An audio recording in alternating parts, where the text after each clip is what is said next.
One of the most iconic fitness influencers in human history still lies at the golden chair of the fitness industry. And with the looks of it, no one by any chance is going to take the golden throne in which the god of fitness influencing sits in. But the question is, who is this person in which the fitness industry claims to be the god of influence in the fitness realm?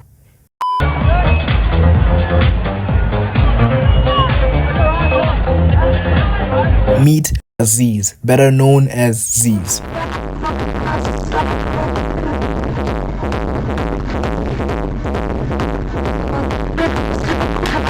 Growing up as an extremely skinny kid, Zyzz was always bullied in school for his skinny body and had no confidence to even talk to girls as he felt more of a bitch being how he weighed the same size as them. But this constant battle of insecurities would be the driving factor of Zyzz achieving one of the most aesthetic physiques on the planet, gaining millions of views and fame. But sadly, the massive fame which was thrown to him at an early age was unbearable, which led to constant pursuit to keep up with the persona, in which later led to Zyzz's unexpected death in Thailand.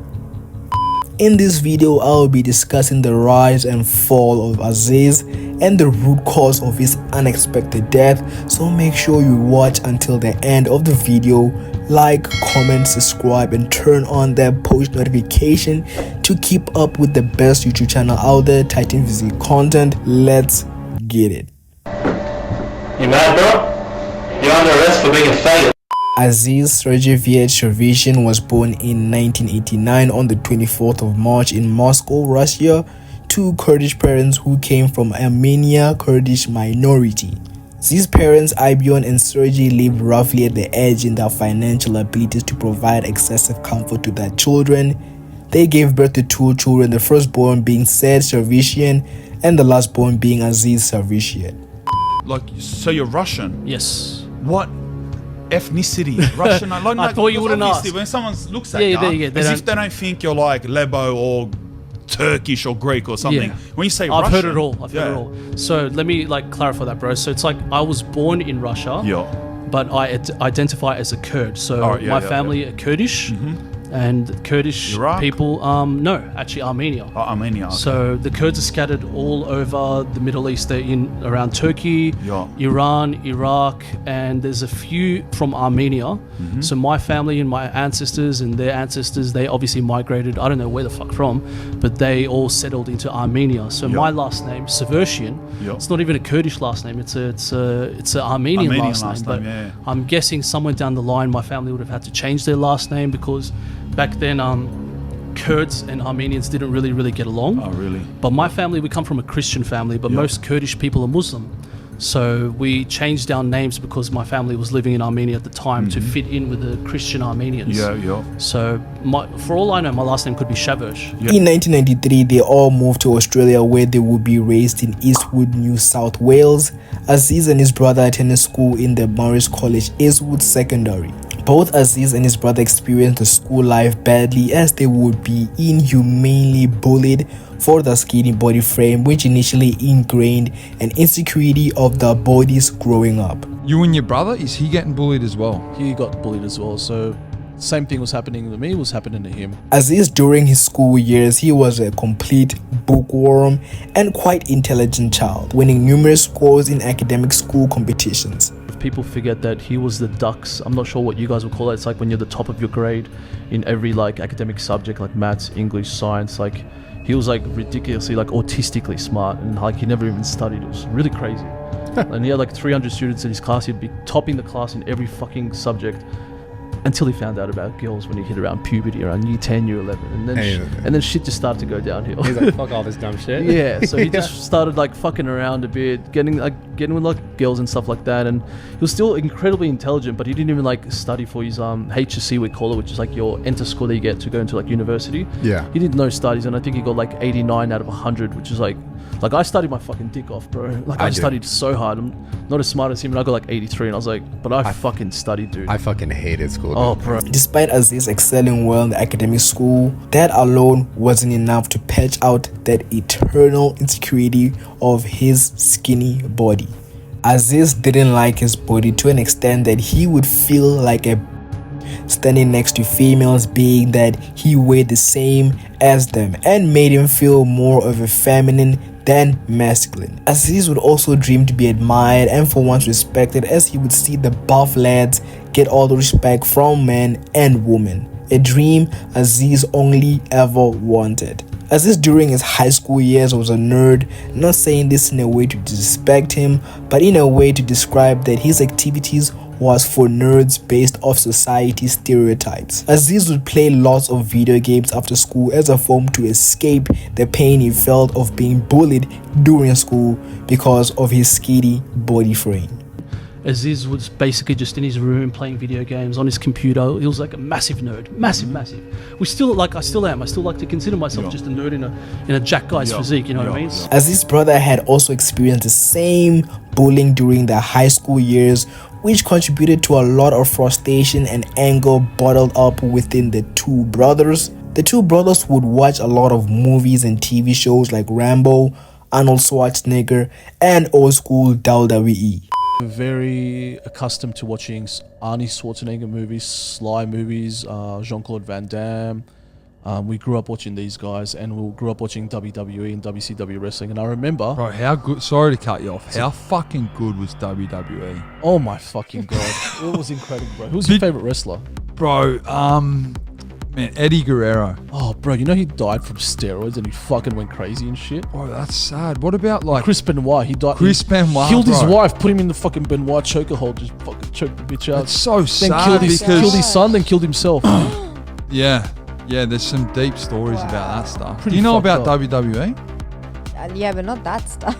Booker T's still cutting around. Is he still around? Booker T. In which both of them would play fight while their parents weren't at home, just so they can express their anger of the psychological damage the bullying had did to their minds. But one thing during that phase which had constantly integrated to the brothers was the constant exposure to muscular physiques on shows like WWE. One day Aziz's brother would join a gym membership in hopes to achieve the same look as the WWE wrestlers, in which he packed a decent noticeable size on his frame. This transformation completely inspired Aziz to join the gym, as he saw that this would be his one ticket to escape the endless nightmare of body image crisis. At the age of 17, Aziz sold his World of Warcraft game to afford a gym membership at Fitness First in Australia, Sydney. A decision which showed the need of change Aziz was looking forward in his life, as video games was his world and way of escape. And I don't know, somewhere down the line, he must have got inspired to do the same shit. And then he ended up doing it 10 times better. Oh, really? Yeah, he went straight to the gym. He had a WoW account, World of Warcraft, for anyone that knows, and viewers at home that play video games. So he's a full World of Warcraft an player. absolute So he's fucking, the biggest nerd as you can get. bro. Yeah. The biggest. I wish you would have met him. The biggest nerd, bro. And he had this account and he clocked up, I kid you not, he must have clocked up, I'm going to give you a ballpark figure, but I think it was something like 400 or 500 hours. And his character was that advanced that there was on forums, like trying to buy his character off him. Like he was going on like the special like online forums where he'll talk to other video game nerds, and then in the end he just had enough. Like he'll just sit in his room, I'm not even kidding you, all the lights off, big bottle of fucking Pepsi Max, just drinking that and just playing video games for like 20 hours a day. And then at one point he's just like, I'm done. Yeah, really. So he sold his account, his World of Warcraft account at the time. I'm pretty sure he sold it for about $1,000, and back then it was a lot of money. like especially for like a 17-year-old kid. For a gamer. Yeah, he was cheering. 20 years ago. He was so happy. Yeah. So he spent that $1,000 or $300-$400 of it he spent to get a membership at Fitness First. After months of training, Aziz saw some decent gains, which made him feel slightly better under his skin, but wasn't enough. Aziz would start a YouTube channel at 7Z7 as a form just to document his general life, but not initially fitness, as that wasn't a thing back in his time. Aziz playfully created his own name in the internet as Zyzz, basically a cool way of calling his first name. I was 24 at the time, 23, and I was on the bodybuilding.com forums. I'm not sure if you're familiar with them. Oh, yeah. The MISC forums. Yeah. Oh yeah, you are? Back in the day forums. That's all we did back in the day. Okay, shit. Before yeah. social media, before Instagram. You're from all my this generation, so you might have been around to see some of the stuff. Yeah. So, Yeah, it was a bodybuilding.com forums, and it was called the MISC forum, and I made a thread, and I was super skinny, fucking dweeb, really, really skinny. And I posted a photo of myself wearing an Ed Hardy stringer, baseball cap backwards, and just like pouting and shit, and just like doing a little selfie in the mirror, and I captioned it, "Are you admiring my chest bras?" Now, here's me hoping I'm gonna get like everyone like telling me how good I look and compliment me. Instead, dude, it turned to about 500 pages of just fucking Roasting. I got roasted, dude. Oh my god. It was How old were you then? 24, 23. Yeah. 23. So it was pretty intense. Like I just got roasted, but I get it. Like it was a really like funny looking photo, and I was kind of like skinny and shit, just thinking I was big and stuff. So I posted that. My username at the time on the forums was Ectomorph1986, my birthday. And and then I just captioned the thread that "you admiring my chest bras," and then everyone just started fucking roasting me.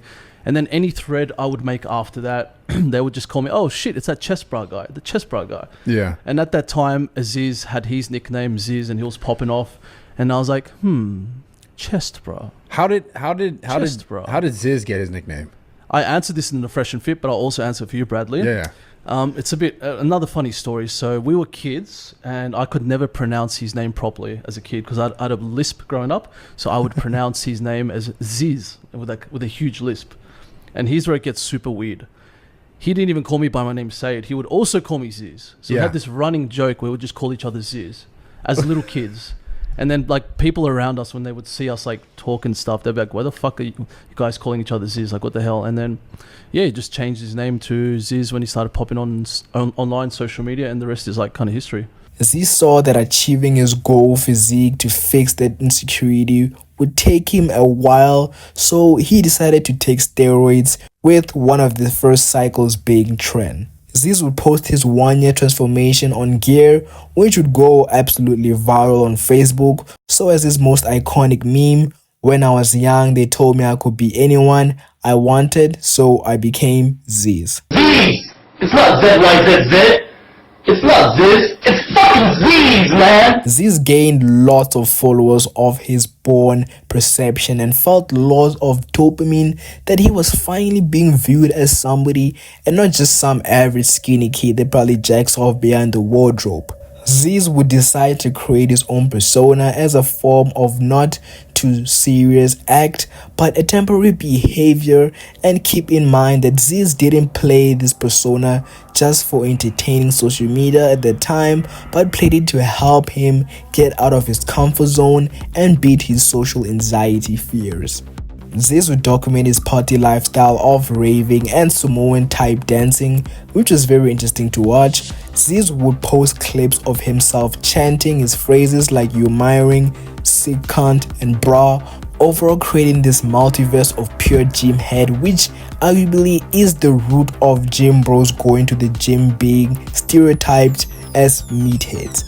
Zyzz through that time of posting wasn't as cautious, that he was gaining more and more recognition and influencing his persona, which he saw as a little play reaching millions of people. As the fame grew, Zyzz would keep pushing his douchebag personality, which would cause him to attract douchebag fans during that time, and would get disrespected, a route Zyzz wasn't expecting. And I mean, it makes sense. If you're an influencer who raps about drugs and violence, your fan demographic will be obviously people that are interested in the lifestyle of drugs and violence. Yeah. You know, I really gotta fucking stop smoking, so give me some motivation to do it. So I'm a fucking idiot and I'm gonna fuck myself up. But you know what? On the plus side, I grew a beard. Check that shit out. I'm currently in Wolverine mode, or terrorist mode. I look like a pretty fucking homosexual terrorist. But fuck. You'd want to be killed by me, admit it, bro. Same, bro. You mad?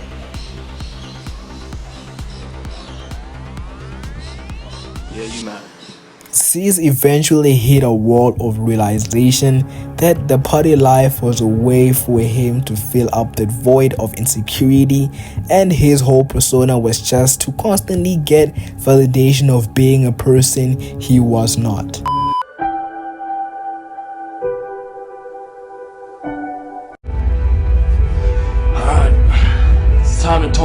everyone, with everyone here. Listen carefully, bros. This is the revolution. Everybody asking, what the fuck is this about? What the fuck is up with those videos, cunt? You fucking up yourself, cunt. It's a fucking act. There is no Zyzz. You mind, bro? I'll give you more reason to mind now, bro. It's fucking Zyzz, bro. Everyone has a little bit of Zyzz in them. Every fucking cunt out there. You're a fucking sick cunt if you want to be, bro. Stop being a fucking sad cunt, alright? Go out, get bitches, be a fucking sick cunt like Zyzz, bro. That's what we fucking do, cunt. That's what we do in this shit, bro. You wanna be a fucking little sad cunt? Fuck that shit, bro. Every little fucking hater's gonna hate, bro. You'll never be like Zyzz, bro. Cause I'm a fucking sick cunt, mate. And I'm a fucking sick cunt, mate.